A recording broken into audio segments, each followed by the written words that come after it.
Warning shot they just fired. If you're not going to back up and play coverage deep, we're going to attack you all game long. And once you adjust to that and you start to back off, then that opens things up underneath. A really nice start for them.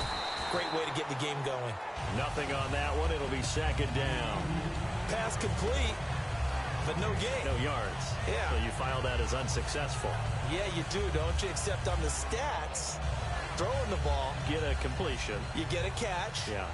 But still, no yardage. Okay. Now Bortles throwing on second down. And he'll lay out and pull it in. What a diving catch there. It's a pickup of 16 there, and it'll lead to a new set of downs. Every coach we ever talk to says to his team before the game, quick start, guys. Let's get out of the gate fast. How about that? They took his lesson to heart, didn't they? They did exactly that. A nice diving catch here on the game's opening drive.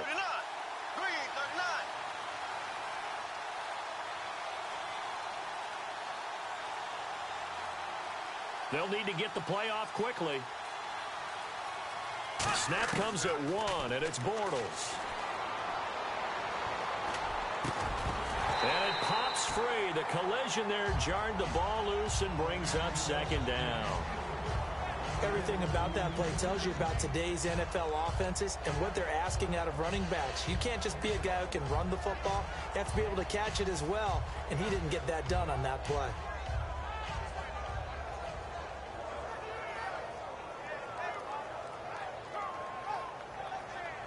Ten yards still left on second down. So the D-line's going to spread out. Bortles will try again on second down. And they will not get the connection there. It's incomplete. Antonio Brown, the intended receiver. Third down here. It's always tough for the guys throwing the football when they think they've got a completion and the ball's almost there, and then someone sneaks a hand or two in and bats it away.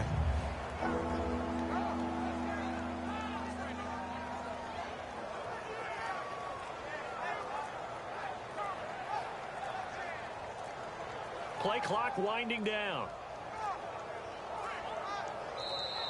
And big problems getting the play out, obviously. This will be a delay.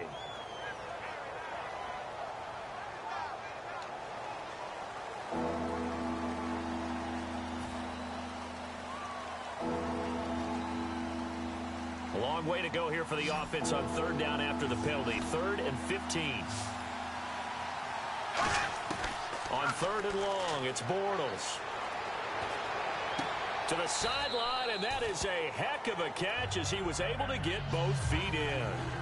And the pocket's been protected pretty good here so far in the opening drive. And whistle blown, a timeout here is taken, and it's taken by the kicking team. They'll have 2 remaining as we step aside here in this first quarter.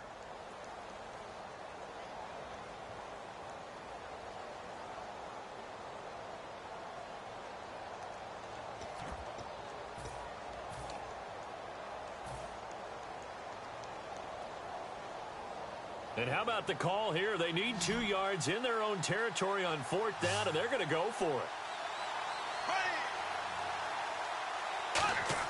Here we go on 4th down with Bortles. Swings it out to the flat for Freeman. And he takes this one down all the way near the 30. Call it an even 20 yards on the pickup. And they're able to pick up the conversion here on 4th down.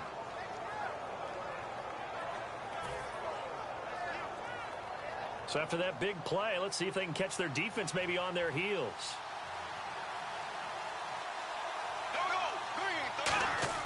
They go play action here on 1st down. Now he's going to throw deep right side. And they went big on 1st down. Proves unfruitful. What I loved about meeting with these coaches before the game is we didn't even have to ask any questions. They told us that they were going to be aggressive and push the ball downfield. They weren't successful on that play, but look for them to try it again later.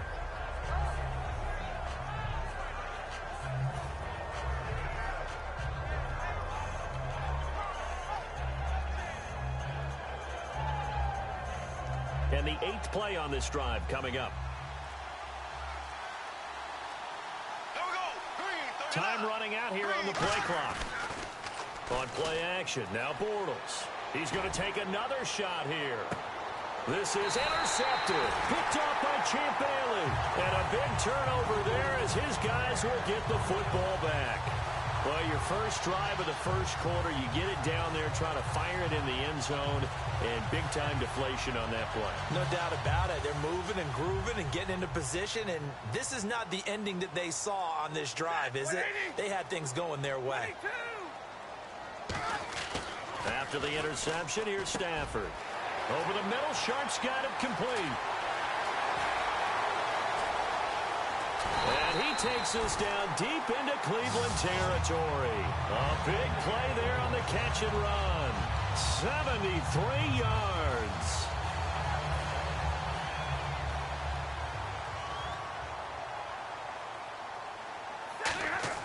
Throwing is Stafford. That's caught at the 2. 7 yards, the pickup on the pitch and catch. And when you're playing a quarterback with some experience and some moxie, you enter the danger zone when you decide to blitz him, because if he's able to diagnose as he did on that play, he can hurt you downfield. He reads defenses so well, doesn't he? He really does, and the best part about that play for him, I don't think that was his primary. And he will take it in for a Ravens touchdown. Matthew Stafford taking it in. And the Ravens have taken the early lead. So with second and goal, still had a couple of downs to work with. They tried to sneak, and they got in. I like the idea that they did it early in the down and distance count. Second down as opposed to waiting later on. I think it fooled them a little bit, but how about the push they got up front to get the quarterback through? Big push and a touchdown to boot.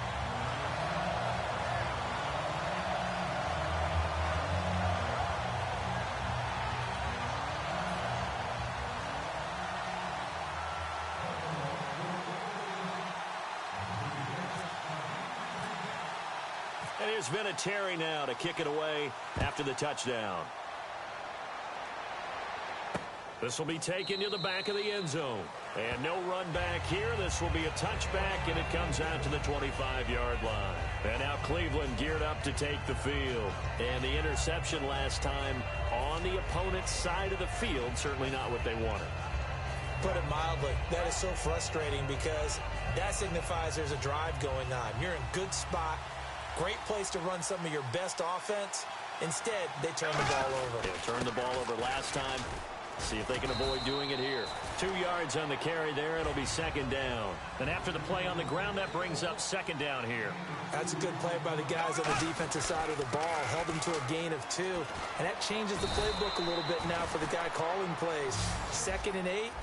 Now he's got to probably think about going to the air instead of maybe staying with the ground game. Shift together here from the D-line. This is Freeman on 1st and 10. And able to get this one across the 45 before he's brought down. It'll go as a gain of 10 there. And that'll be good for a Cleveland first. Back with Charles Davis, I'm Brandon Gaudin. The Browns with a football to begin quarter number 2. And they've got it here with a first down. And some changes here as the D-line separates some. It's a game of matchups, and that's why you take your receivers and move them around a bunch, especially your best guys. And when they work out of the slot, you often hear the coaches talk about how great it is because it gives you a two-way go. You can break out or you can break in. That makes it hard to defend. Now a play fake. Bortles. A hit as he throws there, incomplete. The Hall of Famer Ozzie Newsome, the intended receiver. And it's 3rd and short. Not too many things get to a quarterback of this magnitude, but I think it's safe to say that pressure can get to any quarterback. Now, he's obviously a great franchise quarterback, but felt the pressure, threw it incomplete. So a second down incompletion now brings up 3rd down. They come out 5 wide, 3 of them to the right side. Bortles going to try and throw on 3rd down. Got a man. He finds Sanders. And he'll go down inside the 45 before going out of bounds. Would it be safe to say that as precise as routes are supposed to be run in the NFL, maybe they're not quite as precise in college ball? That's accurate, yeah. And I think we saw a college route in the NFL there. Just find the soft spot, find the dead zone, and find the first down. And that's what he just did. I like that one, partner. They go back-to-back with excellent gains, and really it shouldn't be a surprise who they were throwing the ball to. He's their best guy. Yeah, we knew that they would get him involved early. They're doubling down on getting him involved early. Don't be surprised if they'll come right back to him again. They haven't shown the propensity to be able to stop him. Second down now after the pass completion. Bortles to throw once more. Over the middle here, it's Hilton. And he'll take it into the end zone for a Browns touchdown. T.Y. Hilton, 27 yards. And the Browns are within an extra point of tying this thing up. And that is the definition of yards after catch. They go short on the pass, and the receiver does the rest. Seems so harmless, doesn't it? To throw it underneath, a short pass like that. But, boy, it gets dangerous in the hands of the right receiver as he makes a move and takes it the distance. Bailey now to kick it away after the touchdown. This will be taken to the back of the end zone. And no thought to bring this one out. He'll just go down to a knee, and he'll take over at the 25. And now Baltimore gets set to take the field. And that recipe on their last drive that resulted in a touchdown looked pretty good, so they'll be hoping to do that once more. And it takes me back to when we sat with the offensive coordinator and the head coach. They felt pretty good about their game plan and thought there were some holes in the defense, and they exploited them the last time out. Let's see if they can come back and put together a similar drive. And we'll see if they can do just that. And he'll be out of bounds across the 30-yard line. Give him 8 on the play, and that'll make it a second down.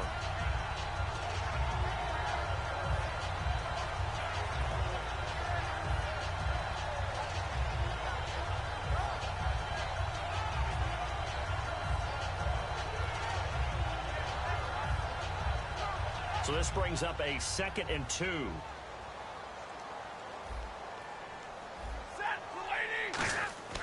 To throw on second down is Stafford. Throws a quick hitter on the slant. That's complete. It's a 10-yard pickup, and it moves the chains. And a good quarterback facing zone coverage. If he has just a little bit of time to survey the scene, that's what's going to happen. No doubt about it. If there's no pressure, he's going to continue to pick them apart because he'll have all that time to find someone open downfield. You can only cover for so long. So maybe they want to go to a zone blitz scheme, get a little bit more pressure. Remember when Carolina did that against Denver? They lost the game ultimately. They dropped the defensive end out, and he ended up with an interception in that game in Super Bowl 50. Maybe some sort of scheme like that to try and get more pressure at the passer.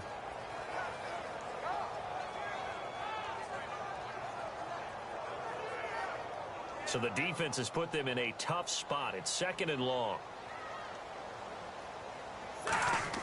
Here's Stafford now on 2nd down. Over the middle, Sharp's got it complete. And taking it across midfield and inside the 45. A good pickup there of 20 yards. So in the second quarter, he's already up over 100 yards receiving now. And isn't 100 the magic number for a really good game for a receiver? So he got a chance to really shatter that and have a profound effect on this game.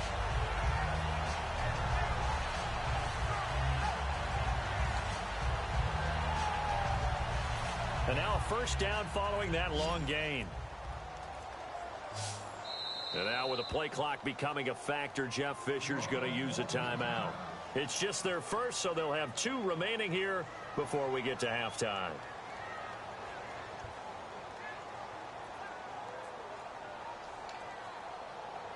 So here we go, 1st and 10 now.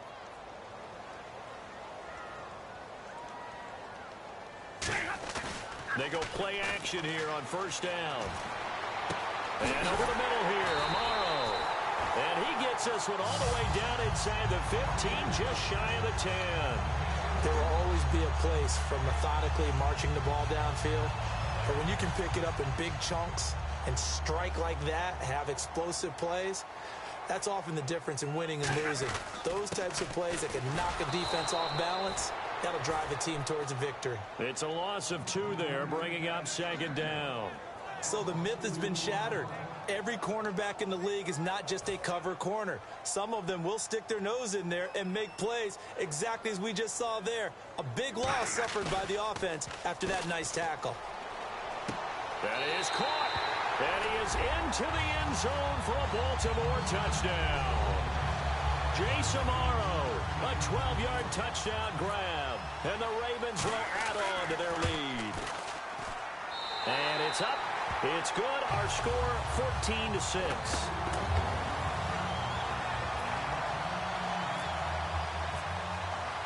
And here's Vinatieri now to kick it away after the touchdown. This will be taken in at the 1. And he'll bring it a few past the 20 to the 23-yard line. And now Cleveland geared up to take the field. And what do you think goes on here in this situation? If you got the football, you're trailing, you're back in your own territory with just a little time. Do you try something? You're thinking about jump-starting your team, right? You just mentioned it. They're down. They're trying to get back into the game. But you've got to figure if something goes wrong, you may have put yourself in a spot where you may not be able to come back in the second half. Managing risk, this is a big decision here. Bortles now on first down. And he takes a shot on the release as this will be incomplete. When defenses get to the quarterback that quickly, a lot of times it's called that fast, but fast enough that he had no time to look downfield and set himself to throw the ball. And as he tried to do that, he was hit, and it forced an incompletion. Now he's hit, and Bortles fumbled. It's loose, and it's picked up. And this is going to be brought back for a Baltimore touchdown. It gives some kudos to the defensive coordinator, I think, here. They bring the blitz, they dial it up, and it turns into 6 points for him. It's so nice to hear you actually give kudos to the defense. It is so nice. You're such an offensive guy like that. I love it. He dialed things up, and boy, a big play resulted for his guys. Well, you like the credit to the defense there, right, my friend? Yeah, do I ever? Now another shot here at the PAT.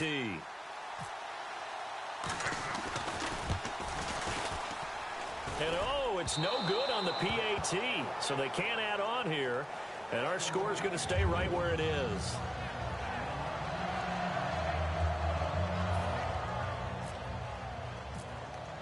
And you can bet they're preaching two hands on the ball here as the kick's away following that fumble return. This will be taken in at the 1. And he'll take it back to about the 19-yard line. And now Cleveland geared up to take the field. And the ball backed way up. So thinking with this amount of time on the clock, probably just sit on it, and we'll see these two teams go to the lockers. Yeah, I don't think you want to overthink it in this situation. Either side of the ball. Just go ahead and finish up the half and get on out and talk about it.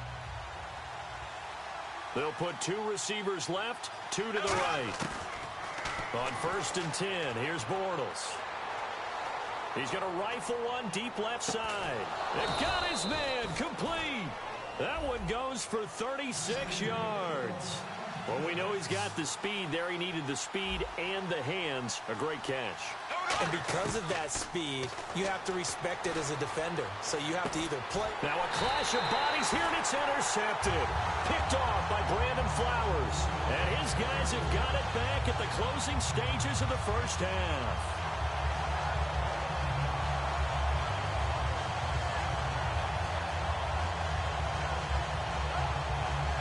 And you see the clock almost empty, so this is likely the last.